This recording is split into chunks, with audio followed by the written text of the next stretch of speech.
Hello viewers, welcome to our channel. నేను మీ చరణ్ పరిమి. హైడ్రా చేస్తున్న ఏవైతే యాక్టివిటీస్ ఉన్నాయో వీటికి సంబంధించి మరిన్ని ప్రోగ్రెసివ్గా కొన్ని విషయాలు కనబడుతూ వస్తున్నాయి. ఇందులో ముఖ్యంగా ఒక వివాదాస్పదమైన విషయం అయితే తయారైంది. మల్లంపేట చెరువులో దాదాపు 11 విల్లాస్ కూల్చేశారు. ఇది కూడా లక్ష్మీ శ్రీనివాస అనే కన్స్ట్రక్షన్స్ వాళ్ళు నిర్మించిన లక్ష్మీ విల్లాస్ అనమాట. ఇవి 11 విల్లాస్ కూల్చేశారు. సో ఇదంతా వివాదాస్పదంగా మారింది. వాళ్ళు ఇప్పుడు రోడ్డెక్కారు.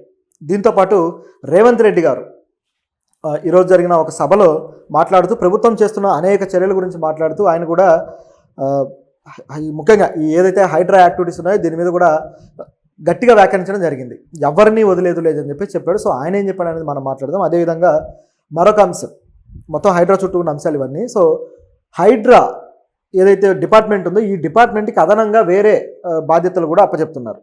ముఖ్యంగా ఈసారి ఇటువంటి తప్పు జరగకుండా, ఇవన్నీ ఆక్రమించకుండా, వీటికి పర్మిషన్లు ఇవ్వకుండా ఒక విధమైన చట్టాన్ని రూపొందించి హైడ్రా చేతుల్లో ఆ బాధ్యతలు పెడుతున్నారు. సో ఆ చట్టం ఏంటి, ఆ బాధ్యతలు ఏంటి అనేది కూడా మాట్లాడదాం. మొదటగా చూసుకుంటే కొన్ని విషయాలు ఉన్నాయి. హైడ్రాకి ఏ బాధ్యతలు ఇచ్చారు అంటే, హైడ్రా కమిషనర్ రంగనాథ్ గారికి అలాగే ఆ డిపార్ట్మెంట్కి సంబంధించి టౌన్ ప్లానింగ్ కమిషన్ ఏదైతే ఉందో దాంట్లో దీన్ని కూడా భాగస్వామిగా చేయడం.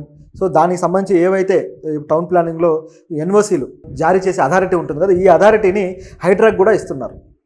దీనివల్ల ఎక్కడ పర్మిషన్లు ఇవ్వాలి, ఏవి చెరువులు, ఏవి కుంటలు, ఏవి ప్రభుత్వ స్థలాలు, ఏవి దేవాదాయ శాఖ స్థలాలు ఎక్కడ కట్టాలి, లేకపోతే ఎంతవరకు ప్రైవేటు వ్యక్తులకు సంబంధించిన ఉన్నాయని చెప్పేసి ఒక లెక్క వీళ్ళ దగ్గర ఉండి వీళ్ళు ఎన్ఓసీ ఇచ్చిన తర్వాతనే ఆ ల్యాండ్స్లో ఏదైనా సరే విల్లా కావచ్చు, ఏదైనా కట్టడము భవనం కట్టాల్సిన పరిస్థితి ఉంటుంది.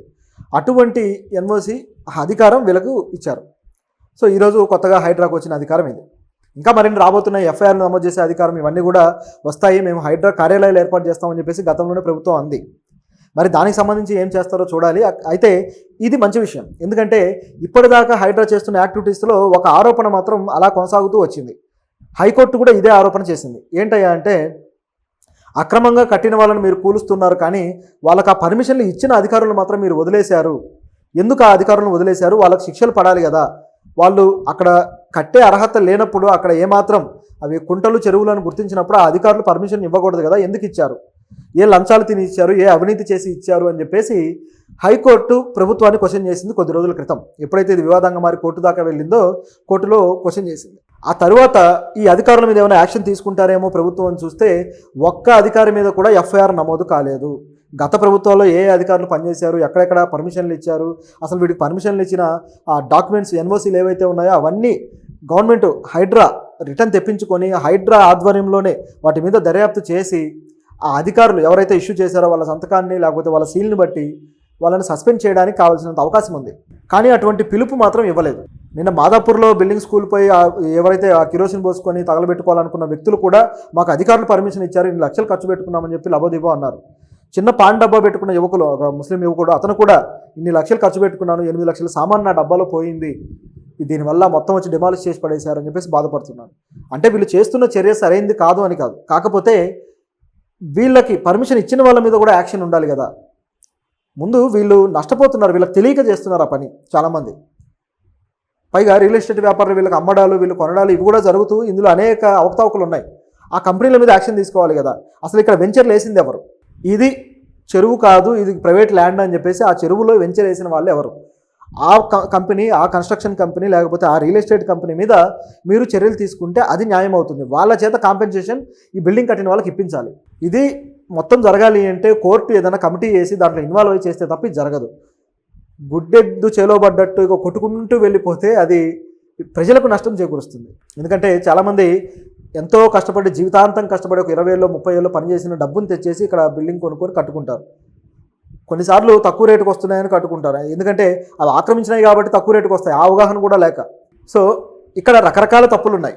ప్రభుత్వం నుంచి అధికారులు పర్మిషన్ ఇచ్చినప్పుడు ఇక జరిగిపోతుంది, నడిచిపోతుందనే ఈ ధైర్యంతో కట్టుకుంటారు. కాబట్టి దీని విషయంలో సొల్యూషన్ కావాలి. రెండోది, ఇక విల్లాస్ అయితే అవన్నీ లగ్జరీ విల్లాస్, కోట్ల రూపాయలు డబ్బులున్న వాళ్ళు కట్టుకొని, డబ్బులున్న వాళ్ళు డబ్బులు ఇచ్చి కొనుక్కుని ఉండే విల్లాస్. సో ఈ విషయాల్లో మాత్రం 2 వర్గాలది తప్పే. ఇప్పుడు ఏదైతే ఈ లక్ష్మీ శ్రీనివాస కన్స్ట్రక్షన్స్ కంపెనీ ఉందో ఈ కన్స్ట్రక్షన్ కంపెనీ మొత్తం మల్లంపేట చెరువులో మొత్తం ఇలాంటి విల్లాస్, అనేక విల్లాస్ను నిర్మించింది. ఇందులో కొన్ని విల్లాస్ను ప్రభుత్వం ఆల్రెడీ ఈ హైడ్రా దాడి చేసి 11 విలాసం కూల్చేసింది, మిగతా విలాస్ కొన్ని అలాగే ఉన్నాయి. సో ఇక్కడ కూడా కొన్ని రకాల రాజకీయాలు నడుస్తున్నాయి. మరి అన్నీ కూల్చేస్తారా లేదో చూడాలి. అయితే ఈ 11 మంది ఎవరైతే కొన్న వాళ్ళు ఉన్నారో వాళ్ళు రోడ్డు మీదకి వచ్చి ఇప్పుడు ప్రశ్నిస్తున్నారు.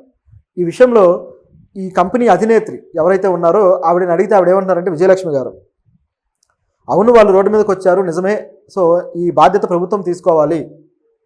ఆ విధంగా వాళ్ళకు డైరెక్ట్గా వెళ్ళిపోయి వాళ్ళు బిల్డింగ్స్ కూల్చేస్తే ఎలాగా, వాళ్ళు డబ్బులు ఇచ్చి కొనుక్కొని కట్టారు, అలాగే మేము కూడా ఈ ల్యాండ్ ఏదైతే ఉందో దానికి డబ్బులు ఇచ్చి కొనుక్కున్నాము, సో ఈ విధంగా న్యాయం జరగాలి ఇక్కడ అని చెప్పేసి ఆవిడ మాట్లాడుతున్నారు. అసలు డబ్బులు ఇచ్చి కొనుక్కున్నారు, మీకు కట్టడానికి పర్మిషన్లు ఎవరు ఇచ్చారు, ఆ అధికారులకు తెలీదా, వాళ్ళు ఉచితంగా పర్మిషన్లు ఇచ్చేశారా? నిజానికి పర్మిషన్లు ఇవ్వకూడని స్థలం అయితే ఏ ప్రభుత్వ అధికారి ఉచితంగా పర్మిషన్ ఇవ్వడు. కొంతమంది డబ్బుకు లొంగే వాళ్ళు ఉంటారు, ఆ విధంగా లొంగితే మాత్రమే వస్తాయి పర్మిషన్లు.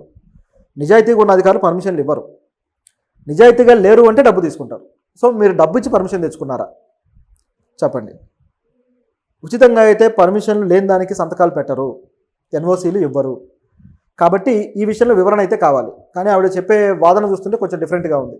పైగా మీడియాలో కూడా ఆవిడ మీద రాస్తున్న డాన్ అని ఈ విధంగా పదజాలం వాడుతూ రాస్తున్న దాని మీద ఆవిడ సెటైర్లు కూడా వేశారనుకోండి. కాకపోతే ఇది క్లియర్గా డబ్బులున్న వాళ్ళని రోడ్డుకు లాగినట్టుగా కనిపిస్తూ ఉన్న వీళ్ళు చేసిన పొరపాటు కన్స్ట్రక్షన్ కంపెనీదే అసలైన పొరపాటు. ఇక్కడ సరైన వివరాలు లేకుండా కొనుక్కున్న వాళ్ళది ఒక పొరపాటు అయితే కన్స్ట్రక్షన్ కంపెనీది అసలైన పొరపాటు. అంటే నిషేధిత ప్రాంతంలో ఇల్లు కట్టి దాన్ని అమ్మడం అనేది ఖచ్చితంగా నేరమే. ఇదొక యాంగిల్. తరువాత వచ్చేసి రేవంత్ రెడ్డి గారు ఏమన్నారంటే, ఒక మీటింగ్లో, ఈరోజు జరుగుతున్న మీటింగ్లో అనేక విషయాలు ప్రస్తావిస్తూ వచ్చారు. ప్రభుత్వం ఏమేమి చేస్తుందామని మాట్లాడుతూ, నిరుద్యోగాన్ని రూపుమాపాలని చెప్తూ, అలాగే 4th సిటీ అనేది నిర్మించాలి అని చెప్పేసి, ఆ విధంగా అంటే ఒక ఇండస్ట్రియల్ కారిడార్ని సపరేట్గా డెవలప్ చేయాలి, ఈ విధంగా ఆయన చెబుతూ వచ్చి ఈ హైడ్రా యాక్టివిటీస్ మీద కూడా మాట్లాడారు. రేవంత్ రెడ్డి ముందు వెనక చూడకుండా అన్ని చేసుకుంటూ వెళ్ళిపోతున్నాడని మీరు అనుకుంటున్నారు, కానీ అది కాదు. అక్రమార్కుల్ని కట్టడి చేసినప్పుడే ఈ నగరాన్ని కాపాడుకోగలం. ఎందుకంటే ఇక్కడ పంటలు పండాలన్నా వాటర్ అనేవి చెరువుల్లో కుంటల్లో నిండి అవి తిరిగి పంట పొలాలకు వెళ్ళాలి.